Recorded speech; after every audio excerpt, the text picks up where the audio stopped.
TET शिक्षक संघ औरंगाबाद में आज विरोध प्रदर्शन किया गया, जिसमें शिक्षा विभाग बिहार सरकार पटना के आदेश अनुसार बिहार में 2013 से कार्यरत शिक्षकों का प्रशिक्षण सरकार और विभाग के निर्देश से एनआईओएस द्वारा सत्र 2017 से 19 में प्रशिक्षण प्राप्त किए हैं, उन्हें नवनियुक्त माना जाए, जो कि असंवैधानिक, तानाशाही एवं अमानवीय है। इस आदेश के द्वारा शिक्षकों को वेतन कटौती का आदेश जारी है। शिक्षकों को मानसिक और आर्थिक रूप से प्रताड़ित किया जा रहा है। इससे शिक्षकों की कार्य क्षमता प्रभावित होगी। आइए जानते हैं कि जिलाध्यक्ष सुधीर कुमार सिंह ने क्या कहा।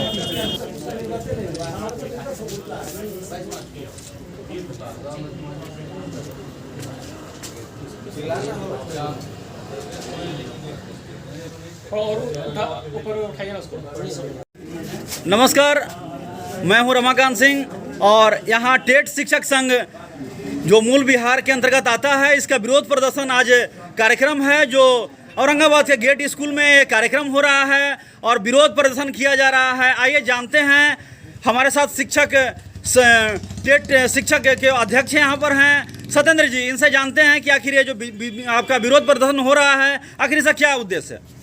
सबसे पहले तो मेरा नाम सुधीर कुमार सिंह हुआ।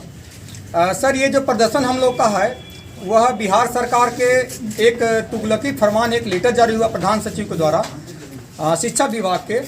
उन्होंने उस पत्र में निकाला है कि जो एनआईओएस का जो प्रशिक्षित शिक्षक हैं, जो 31/3/2019 को जिनकी प्रशिक्षणचर्या पूर्ण हो गई है, वैसे शिक्षकों को भी वो नवनियुक्त मान रहे हैं और नवनियुक्त मानते हुए उनकी जो वेतन है उसमें भारी कटौती कर रहे हैं। पूरे बिहार में इस पत्र के कारण लगभग 70,000 शिक्षक प्रभावित हो रहे हैं, जो कि उसमें अधिकांशतः शिक्षक जो हैं वो योग्यता में जो एनसीटी है उसको ही फॉलो करते हैं, जो योग्यताधारी हैं और क्वालिटी शिक्षा के लिए सबसे उपयुक्त हैं। बिहार सरकार कहती है कि हम क्वालिटी शिक्षा के लिए काम करेंगे और उन शिक्षकों के ऊपर कंटिन्यू जब से 2015 से है वो लगातार इनके वेतन में कटौती और इनकी सुविधाओं के साथ सरकार जो है दमनकारी नीति अपना करके और खिलवाड़ कर रही है। यह पत्र इतना ज़्यादा असंवैधानिक है कि 31/3/2019 को जो परीक्षा लेने वाली संस्था है एनआईओएस, उसने कहा कि हमने सारी एक्टिविटी जो परीक्षा की है, जो हमारे परीक्षा में शामिल हुए हैं जितने भी शिक्षक, उनकी पूरी एक्टिविटीज हम कंप्लीट कर चुके हैं और परीक्षा परिणाम की घोषणा भी 31 से पहले हो गई है। ये लिखित रूप में एनआईओएस ने सरकार को दिया है। उसके बाद भी बिहार सरकार के शिक्षा मंत्री और उनके प्रधान सचिव बिल्कुल असंवैधानिक रूप से शिक्षकों के हितों पर कुठाराघात करते हुए उनको नवनियुक्त के रूप में करने के लिए वो बिल्कुल तुले हुए हैं, जिससे कि बिहार के इतने बड़ी संख्या में शिक्षकों की भारी आर्थिक हानि हो रही है। शिक्षक बिल्कुल मानसिक रूप से प्रताड़ित हैं। जब से पत्र जारी हुआ है कोई भी शिक्षक न सही से सो पा रहा है, न खा पा रहा है, दिन रात सड़कों पर है। पटना में भी लगातार प्रदर्शन चल रहा है। नारेबाजी करने से हम लोग का आप देख रहे हो कि आवाज़ भी फंस रहा है, गले भी बैठ रहा है, लेकिन सरकार के कान पर अभी तक जू नहीं रेंगा है। बिहार में टोटल शिक्षक जो हैं वो कितने हैं? इस जो निर्णय है सरकार की, इससे बिहार में 70,000 शिक्षक प्रभावित हो रहे हैं। भारत सरकार ने इस समस्या से बचाने के लिए, जब प्रकाश जावड़ेकर जी केंद्रीय शिक्षा मंत्री थे, तो उन्होंने संसद में कानून बना करके और 14 लाख शिक्षकों का पूरे भारत भर में यह कोर्स करवाया था डीएलएड का, ताकि वो इस जो प्रशिक्षण की जो समस्या है उसका वो समस्या का निपटारा हो जाए। और पूरे बिहार के 27 राज्यों में कोई समस्या नहीं है, केवल नीतीश कुमार जी का राज्य में, जो खुद को सुशासन बाबू का कहते हैं, तमगा लेते हैं, लेकिन लगातार जो शिक्षक हैं उनके वेतन में कटौती हो रही है और शिक्षक इनके निर्णयों से इतने परेशान है कि न वो क्लास में ठीक से पढ़ाई कर पा रहे हैं, न घर में रह पा रहे हैं। और यह जो वर्तमान में जो सरकार है बिहार की, जो इनके उप मुख्यमंत्री हैं, जब वो विपक्ष में थे तो हम लोगों ने समान काम समान वेतन को लेकर के या राजकर्मी के दर्जा को लेकर के हमने सड़क पर प्रदर्शन किया था पटना में।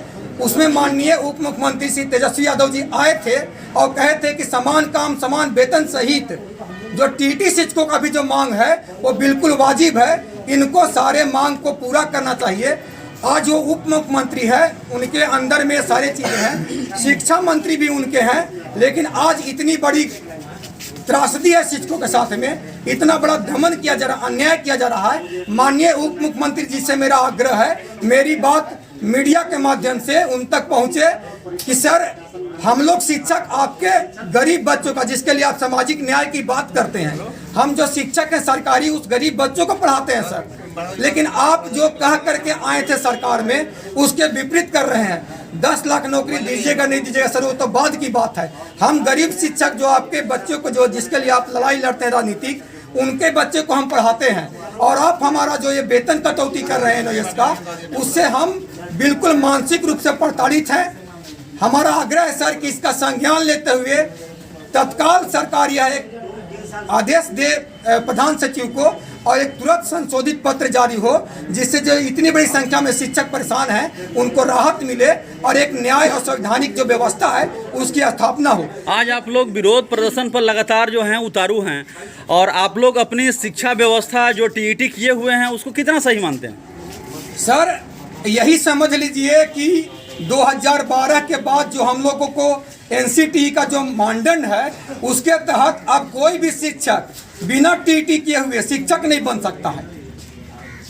हमारे यहाँ बिहार में क्या हो रहा है कि जो अभी जो NEP आई है राष्ट्रीय शिक्षा नीति, उसमें सबसे अधिक जो महत्वपूर्ण बिंदु है वो जो भी शिक्षक अब आएंगे वो चाहे तो CTET करके आएंगे तो TET करके आएंगे, लेकिन हम TET करके आए हैं सर। 2015 में हमारी वेतन कटौती हुई, हमारा वेतन ज़्यादा था उसको कम कर दिया गया, इन्हीं नीतीश कुमार की सरकार ने, उसमें महागठबंधन की सरकार थी।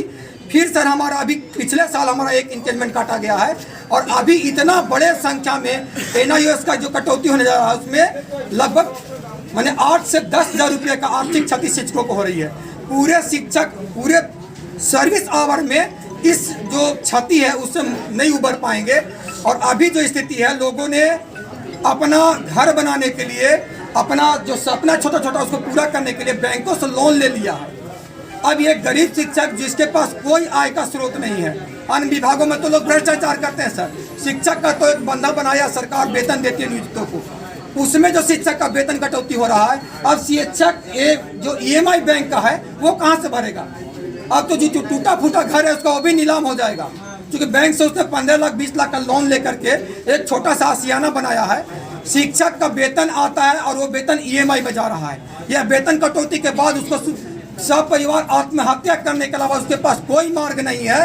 सरकार इस बात को समझे कि ये बिल्कुल अन्यायपूर्ण है, तत्काल इस पत्र को वापस लेते हुए, इस पत्र पर शुद्धि पत्र जारी करते हुए, इससे सरकार से विनम्र आग्रह है। सारे शिक्षक हमारे सड़क पर उतरे हुए हैं और सरकार इस पत्र को तुरंत वापस ले और इस पर सुधार करते हुए शिक्षक को इन समस्याओं से मुक्त करे।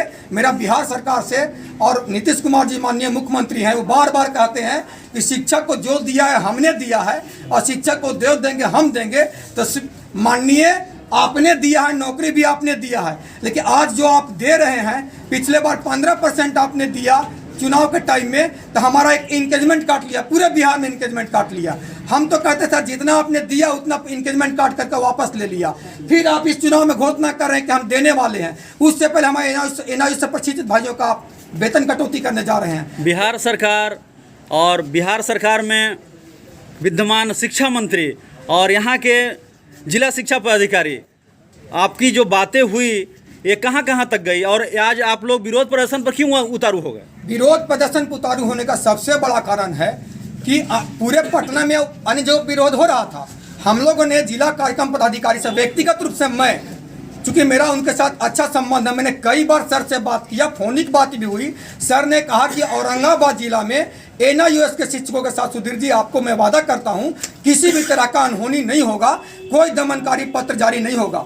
और मैं इस विश्वास के साथ सर के साथ मैं अभी भी कहता हूं, मैंने उनसे आग्रह किया है कि सर हम लोग इसके लेकर के लड़ाई सड़क से लेकर कोर्ट तक जा रहे हैं, आप अभी जिला में मत निकालिए। लेकिन होली के बाद अचानक एक पत्र जारी होता है जिसमें कि पूरे औरंगाबाद जिला से शिक्षकों की संख्या मांगी जाती है, और जो रवि प्रकाश सर का पत्र है उसमें कई बिंदु हैं। उसमें बिंदु 1 में जो यहाँ के DO सर हैं, माननीय संग्राम सर जी जो हैं, उन्होंने कहा कि सारे शिक्षक उस बिंदु के अंदर में आएंगे।